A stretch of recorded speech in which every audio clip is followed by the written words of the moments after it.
Back with us as he is every Monday, sometimes Wednesdays. Matt, you were on the road this past, just tell me what time you got in. Well, yesterday we got in around 3 a.m. 3 a.m. from Quad City. Right.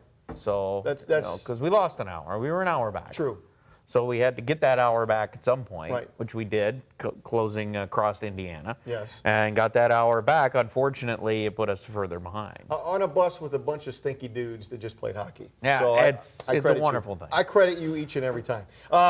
Concern at all about what happened in Quad Cities, or just, hey, it's a game, we move on to the next one? You know what? I think Dan Watson put it very well in my interview with him before the game. And I said to him, I go, you know, they're 10 games under 500. They've struggled most of the year.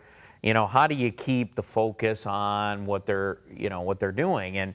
And he said, hey, all we have to do is look at the now for Quad City. They're 7-3 in their last 10 going into yesterday. They've been playing much better hockey. You know, a lot of that has to do with the fact they have C.J. Mott, their goaltender, who has no business being in this league at all. He should be at least in the American League. He is that good.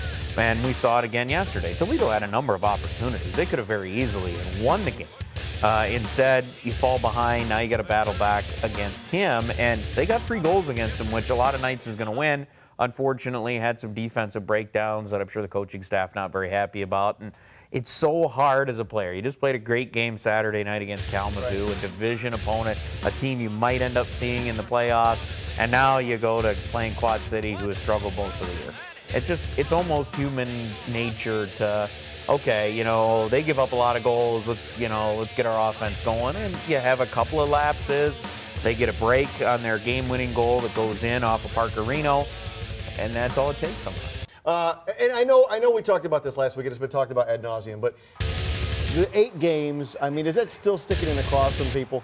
Probably. I mean, I think a lot of folks, especially when you're talking about the team, have all been okay, just move on past it, because A, there was no injury. A.J. Jenkins played every game, which is good. I mean, that's the positive part out of it.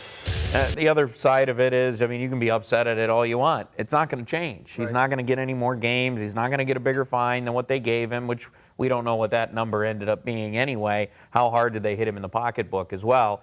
But you know what? It's 8 games. That's it. Done with it. We're not going to see Kansas City probably the rest of the year unless something really changes, because they are really struggling right now. They blew a game yesterday, had 1 to Florida, found a way to lose. They've lost a whole bunch in a row. They're now under 500. They're probably not going to be in the playoffs. So I don't think you have to worry about Kansas City anymore. So you know what? Put them aside.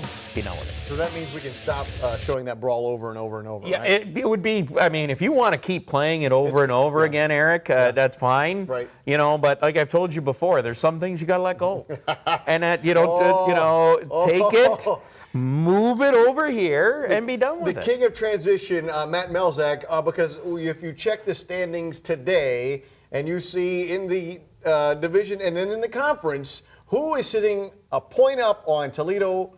Any guesses? I know exactly who it is. It's the Fort Wayne Comets, your favorite team. It's not my favorite team. Comets. It's not my favorite team. It's the you know what? opposite. Give Fort Wayne a lot of credit. They are playing fantastic right now. They're scoring a ton of goals.